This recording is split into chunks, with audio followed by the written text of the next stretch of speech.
Hello everyone, welcome to Programming School. Today I am going to discuss about recursion concept. Some MCQs based on recursion.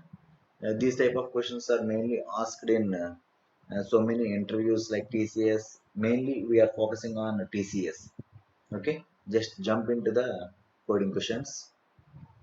The first question is like this: if I am going to transfer the 10 into this function call, I am calling this function with 10. What will happen here? Here it is passing the 10 here, and n is equal to 0. I'm going to stop this functionality. This is the base case every time. In recursion, there is a base case where we have to stop it. This is the base condition. What is the base condition here? N is equal to 0 is the base condition here, but n is not 0 here. Then it is moving into this line, and here it is going to be print 10 here, and here, and again we are calling the function the same name, the same function. This is called recursion. The function calling itself is called recursion. Here I am calling that my fun of n minus 1. N is a 10, n minus 1 is a 9. Now I am calling the same function using a 9. Then that is not a base condition. Then again it is going to be print 9, and again it is calling with 8, 7, 6, 5, 4, 3, 2, and 1 also, and 1 is printed and it is moving here. 1 minus 1, 1 minus 1, that is going to be calling with 0 here. Now the function is going to be called with 0 here.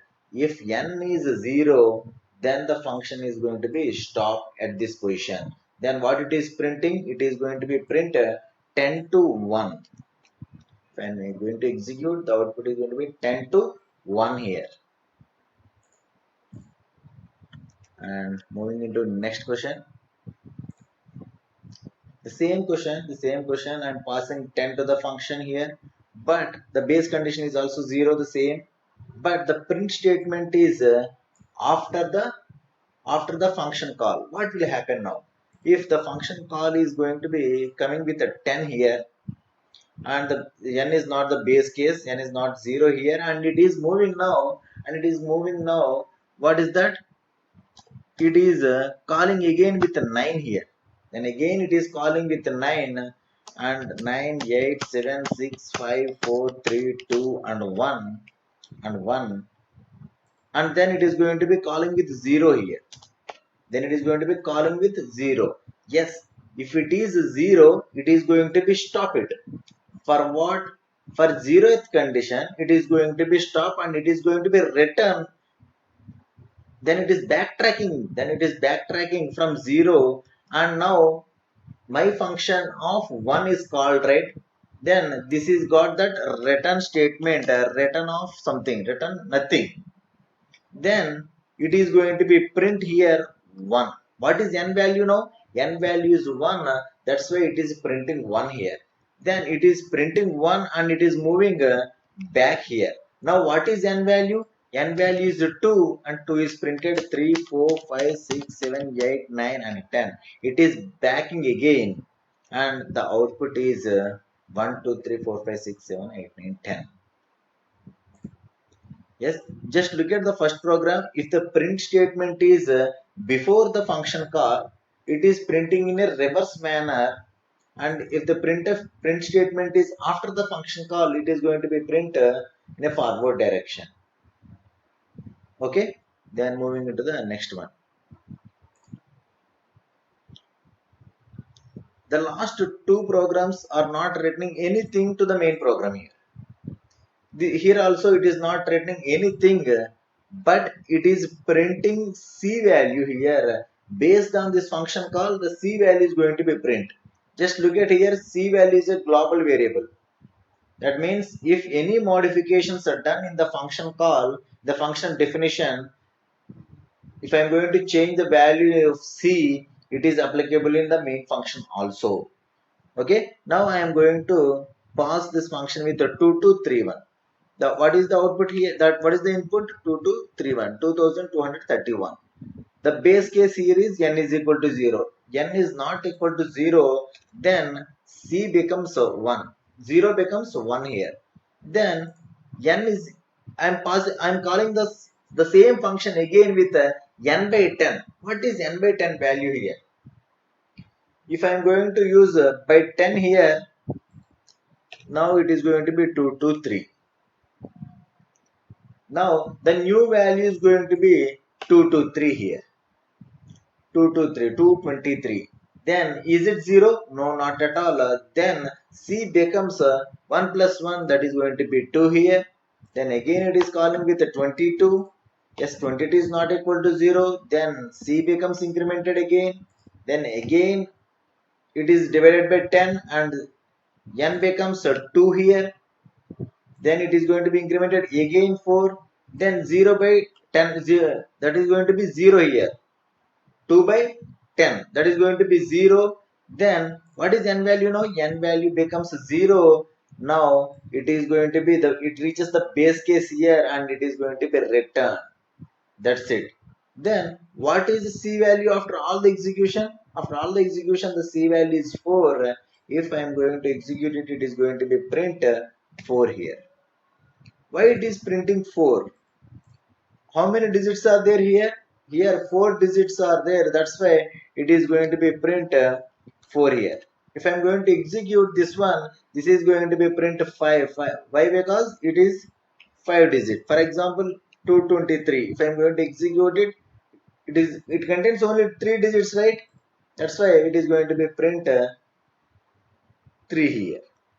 Moving into the next question. This program is called how many digits for a number. That is it is finding here. Moving into the next one. Here my function of 100. I'm calling the function with 100 value. It is moving here. The value is going to be 100. The base case here, this is one base case and this is another base case. Like this, these two are some base cases here. Is what is 100? What is n value? N value is 100. 100 is not equal to 0. It is not moving here. 100 is not equal to 1.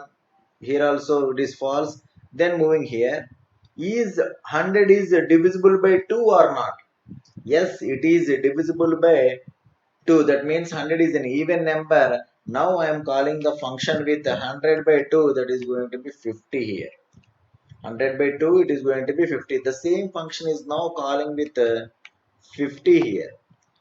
Yes, 50 is not equal to 0, 50 is not equal to 1. Again 50 is an even number. Now I am going to call with 25. 50 by 2. Now it is moving again. This is also not executed and this is also not executed. Is the 25 is an even number? No, not at all. If it is not an even number, now else is going to be executed and the print is going to be executed here. Print false and it is going to be return something, nothing. Then what it is printing? It is printing false. The false in this else statement, not in this else statement, not in this if statement. It is going to be print false in this else statement is the output here. If I am going to execute it, it is going to be print false here. For example, to differentiate it, false in else, false in if. If it is going to be executed, it is going to be print false in else only, not in if condition. Moving into next question. Here C is a global variable here. I am passing here my recursive function. I am passing one string here and I am passing one 0. This 0 is going to be treated as an index value here. Why I am here? Just look at here, s of I. What is I here? I is 0. It is going to be executed with some. It is treated as an index value. This is the first index value 0. And it is going to be print the C. What is the global variable here? And I am going to print here. Just if you observe here, it is going to be dealing with some vowels here. A, E, I, O, U, right? And the last character is the base case. If we are reaching the last character, that means slash 0, we have to stop it. Okay, then it is going to be incremented. When it is going to be incremented, it is going to be incremented when the character s of I is any vowel. I am going to increment it. That means the program is how many vowels in this string. That's it, nothing else. And here every time I'm checking here only one character, and again I'm calling the same string with I plus 1. What is I plus 1? That means 0 plus 1, it is going to be 1 here. Like that I'm going to increment here. First of all, I'm dealing with the t. T is not an vowel. Then I plus 1. Now the string is, this is recursion only, but I becomes 1 here. Then I becomes 1. That means I am going to consider this h only. S of 1. S of 1 is h. Is h is an vowel? No, not at all. Then I, yes, I is an vowel. Then c is going to be incremented. Like this, I is 2 times, E is 1 time, U, again I is there and O is there. Just look at here, how many vowels are there? It is finding that we have to calculate how many vowels are there here. I think it is going to be some 6 vowels are there here. It is going to be print 6 vowels. The count how many vowels in this string. That's it. Moving into next question. Very similar to the previous question. Just look at here. Here I am passing two arguments here, the index and the string also I am passing here. Just look at here, there is no index variable. There is no index variable, we are passing only the string to the function, and I am not taking the C as global variable. I am taking it as a static variable. It is returning something here. Look at the previous one, it is a void function. Here it is returning something. What it is returning? It is returning how many vowels are there. I am going to print that C value. Here I am going to check what is star S. What is star S? Here, what is S first of all? S is an address. Star S means it is the value at that address. That means star S means it is going to be T here. At present, star S is T. Okay, S is address of T. Okay, now I am going to check, is star S is a null value? Is it a lost value? No, not at all. I am going to check, is star S is A or any character here? Is it vowel? If it is vowel, I am going to increment it. Just look at the recursion here, what it is doing. My recursive function plus plus S. What it is incrementing here? It is incrementing the address value, not plus plus star S. It is incrementing the address. S is the address here. For example, the base address of this one is some 90, and I am going to increment it. If it is a character, that then I am going to apply plus plus here. It is going to be incremented plus 1. If it is an integer, it is going to be incremented 4 characters here, 4 bytes. But here the character is 1 byte, that's why it is going to be incremented as 91. 91 means that is the address of H here. That is the address of H. Then I am going to check star S means it is no character again. And now I am going to check. It is very similar to the previous one, but here star S is the character. Star S is the value at that address. S is the address. Okay, the same output, no doubt about that. It is going to be print the count of vowels. For example, some of the students are thinking that if I am not mentioning any static here, what will happen here? What will happen? If I am going to call the same function, I am going to run with the output is going to be 0. Why it is 0 here? Why it is 0 means this is a normal variable now. That is not any static or not any global variable here. If I am going to take some int c is equal to 0, for example, I am calling with the last character, that is n. That is n. Now it is moving, this character is n here, and now it is coming like this, some int c is equal to 0. The declaration is done again for every time, for t, for h, for I, every time I am going to declare the variable int c is equal to 0 again. That means it is going to be modified it. Then c becomes 0. For example, if the last character is some vowel, for example the last character is some vo, that is going to be a vowel. If I am going to execute it, it is going to be print. It is not anything. Yes, this time also, why? Because if I am returning something here, it is not getting here. That's why the value is going to be 0 only here. Okay, that's why I'm going to put here some static keyword. If I am putting some static keyword here, if it is executed, static keyword means it is declared, the values are stored globally. If any modifications done, it is again assigned c is equal to c plus 1, like that. That is not redefined with c is equal to 0. Why? Yes sir. For example, why it is showing here for the last character, for it is a last character is vowel, that time also it is giving some 0. Why it is showing some 0 here means it is not taking that this is not last character, it is taking as slash 0 is the last character, right? For slash 0 it is the last character. Again it is calling like this, and it is going to be written with 0, right? It is returning with 0. Why? Because c value, what is c value now? C value is 0. It is redefined, it is again redefined with slash 0 also. It is checking with slash 0. That's why c is equal to 0 again, and it is printing for 0 here. That's why I am putting here some static keyword. The values are stored globally if you are putting some static. Okay, moving into the next question.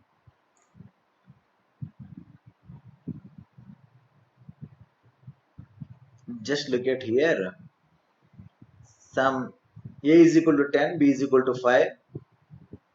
We are passing the values, and the function is going to be return something that is going to be placed in a. I'm going to print the value here. The function is going to be return something. What is that? My fun of 10 comma 5, it is passing 10 comma 5. It is passing with 10 comma 5. What is the base condition here? What is the base condition? We have to observe every time the base condition is there. That means where we have to stop.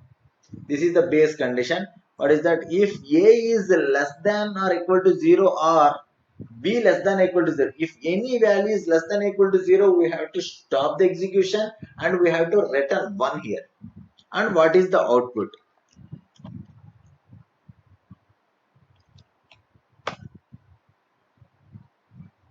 First of all, it is going to be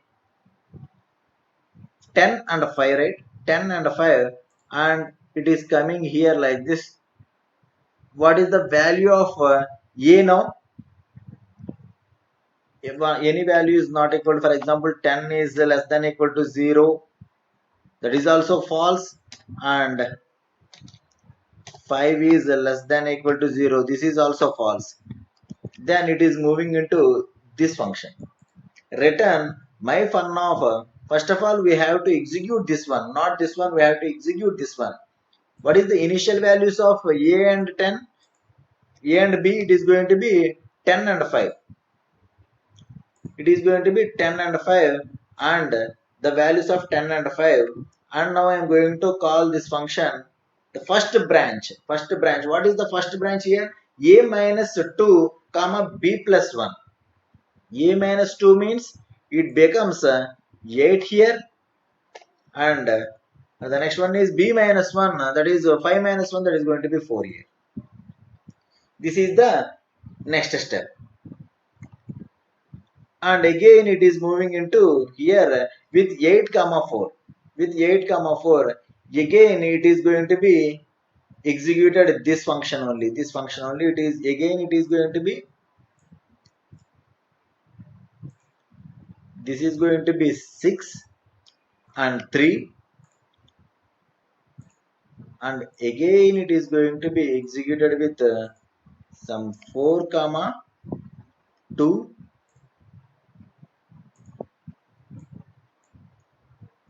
and again it is going to be 2 comma 1,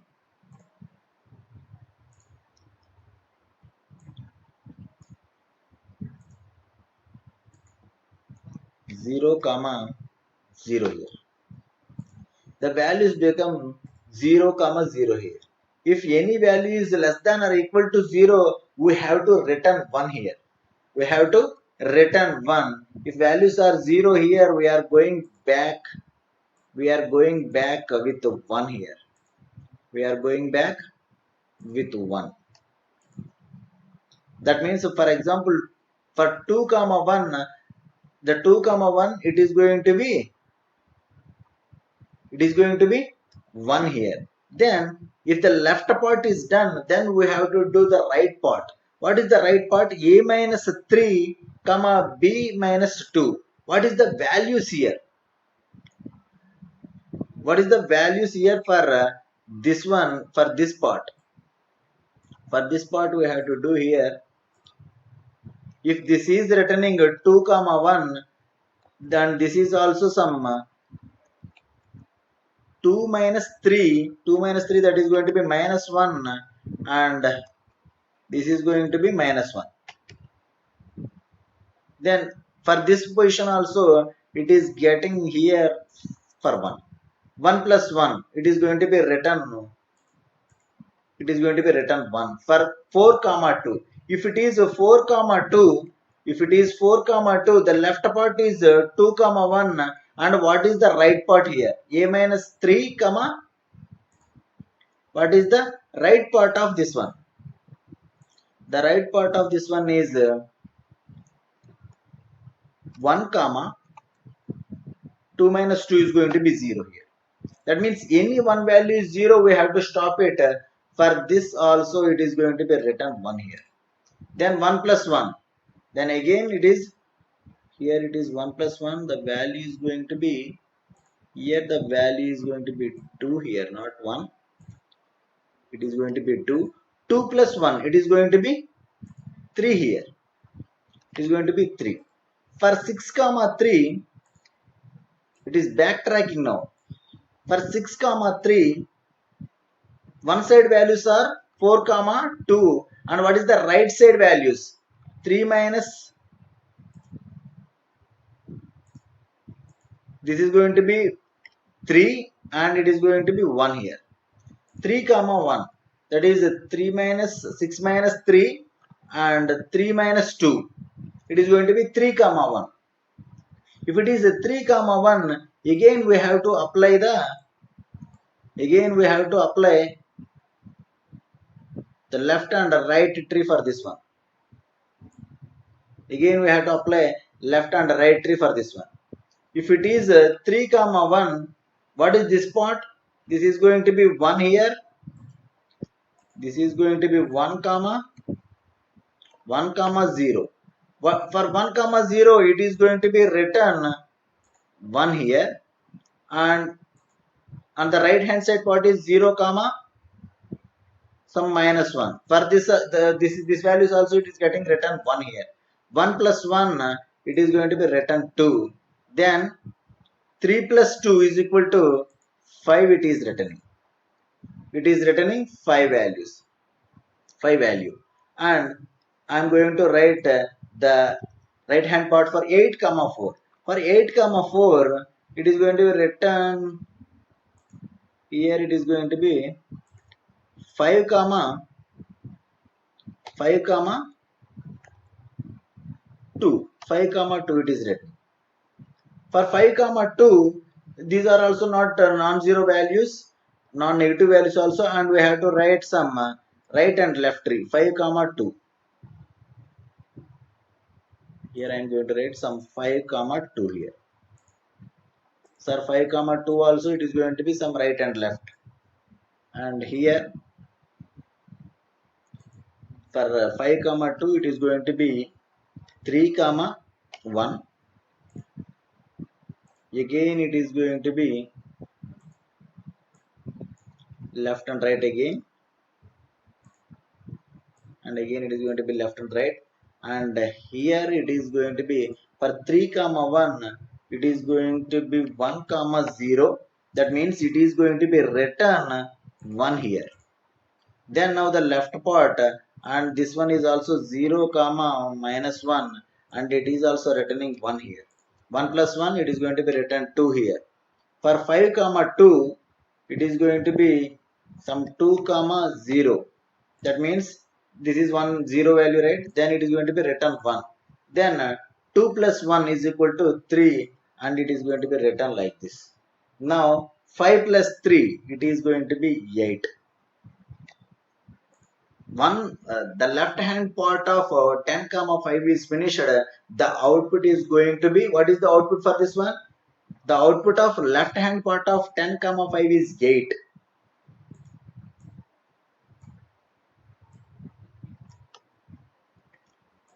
That is going to be 8 here. Now we have to do that the right hand part of 10 comma 5 now. The right hand part of 10 comma 5. What is the right hand part of 10 comma 5 here? It is going to be 7 comma 3. 7 comma 3. That means it is first value is minus 3 and the second value is minus 2. Then again it is converted into two parts. This is converted into two parts here. What is this? 7 comma 3? It is going to be, the right hand part is going to be 5 comma 2, I think. 5 comma 2. 5 comma 2. For 5 comma 2, we already get the value. What is that? That is going to be 3 here. 5 comma 2, it is going to be 3 here. No doubt about that. We already done 5 comma 2 is equal to 3 here. That's it. No problem for that. Then 7 comma 3, and we have to find it 7 comma 3, and it is 7 minus 3 is equal to 4 comma 1. 4 comma 1, we are not at finished.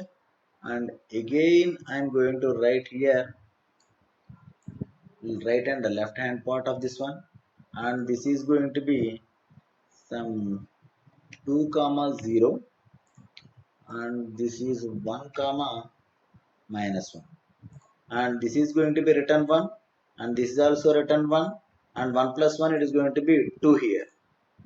Then 3 comma 5, 3 comma 2 is equal to 5, it is written in. Totally it is going to be 8.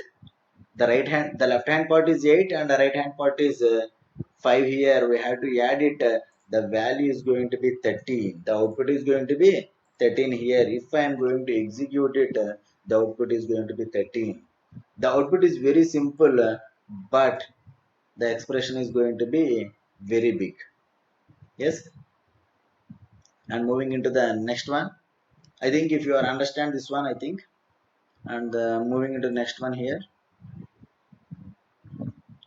int n is equal to 10. We are passing some 10 value here.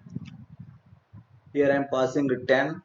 The base condition, just look at the base condition is 1 here, not any 0 here. Okay, the function is not returning anything. Okay, that's why they are writing just return. That's it. Okay, for example, if anyone writing like this return 1 and the function is going to be void, definitely it is going to be an error here. Okay, that's why they are not returning anything. The value I am passing is a 10. If the base condition is 1, the function is not returning anything. Now, what I am doing here? While num mod I not equal to 0, that means what is number here? Number is I. What is I value here? I value is 2. Is it is divisible by 2 or not? Is it not divisible by 2? I am going to check. Is it not divisible? Yes, no, it is divisible by I. It is divisible by I. Then I am not entering into this loop. Why? Because it is false. That 10 is divisible by 2. That's why it is not moving here. And I am going to print 2 here. I am going to print 2, and I'm going to write the function here. What is that? 10 by 2. What is 10 by 2? Then it is going to be 5. 10 by 2 is going to be 5 here. Now the function call is going to be called with 5. Again, what is I value? I value is 2 again. And is it 1? No, not at all. Then I am going to execute. Is 5 is 5 is not divisible by 2. Yes, it is true. Yes, it is true, right? 5 is not divisible. Then I is incremented here. Then I becomes 3. I am going to check it again. Is 5 is not exactly divisible by 3? Yes, again, yes. Then it is going to be 4. Yes, 4 is not divisible. Then 4 is not divisible. Then I am going to increment it again 5. Then yes, 5 is divisible by 5. Then I am coming here and I am going to print 5 also. What is I value? I value is 5 now, and it is going to be print 5. What is I value? 5. N is 5. Then 5 by 5 is 5 by 5 is 1. I am passing now as 1, and I value is 2. Then yes, num is 1. I am going to return it. That's it, nothing else. That is the stopping point for this one, and it is going to be printed 2 comma 5 is the output here. 2 comma 5 is the output. For example, for the same question, for example, I am going to write this print statement after the function call. What it happens? Just check it out. Okay, if you got the answer, just first of all trace it. Don't execute in the compiler first of all. If you got the correct answer, just comment it. And moving into the next question. Here I am passing a fun of 2. That means I am passing here 2 here. The function is going to be return the integer value. Just look at here. We are using some function call in print statement. That means this function is going to be return something, and it is percentage d. That means this function is going to be return integer value. That's why the signature is also similar to the integer variable, and it is taking some integer 2 here. What is the base condition? The base condition is if n is 4, I have to return n here. That means if n is 4, the output is going to be 4. That's it, right? Is it n is 4 or not? I am going to check it now. What is the 2 here? What is 2 into, sorry, 2 into fun of 2 plus 1. 2 plus 1, that means it is going to be 3. Then it is going to be 3 here. Then again it is moving with 3. Is it 4? No, no, it is not a 4. Again it is going to be converted as some 2 into fun of 4 here. It is going to be converted. What it is going to be converted? Fun of 3 is going to be converted to fun of 4. 2 into fun of 4. And again it is going like this. Yes, now the value is 4 here. If it is 4, we have to return 4. That's it. We have to return 4. Instead of fun of 4, it is returning 4 here. It is returning 4. 4 twos are 8. That is the value for fun of 3. 8. It is going to be 16 here. That is the output here. It is going to be print 16. Okay, and moving into the next one. Here there are two values, 4 comma 3. Here I'm passing 4 comma 3. What is the base condition? If x is 0, I am going to return y. The function is returning some integer value. Yes, it is the function call is here also using some printf statement. What is the base condition here? The base condition is x is equal to 0. If x is 0, I am going to return y. Okay. Now I am going to write. I am coming with first of all 4 comma 3, right? 4 comma 3.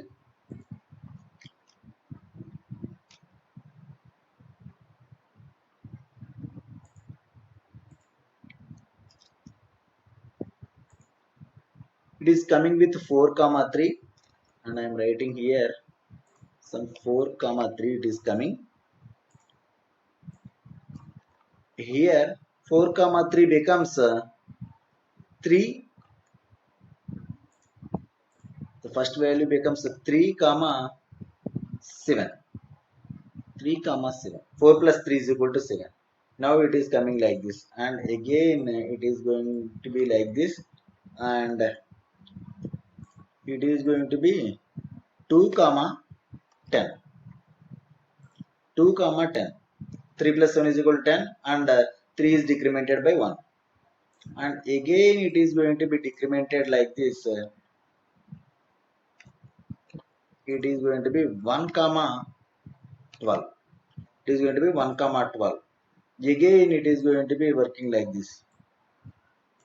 Again it is going to be working like this, and this value becomes 0, and this is going to be 13. For at this position the value is going to be 0 comma 13, right? Now x is 0, then I am going to return 13. That means here I am going to returning back with what is the value I am returning here? I am going to return 13 here. I am going to return 13 to this one. I am going to return 13, and again it is going to be return 13. It is return 13 and return 13. It is going back.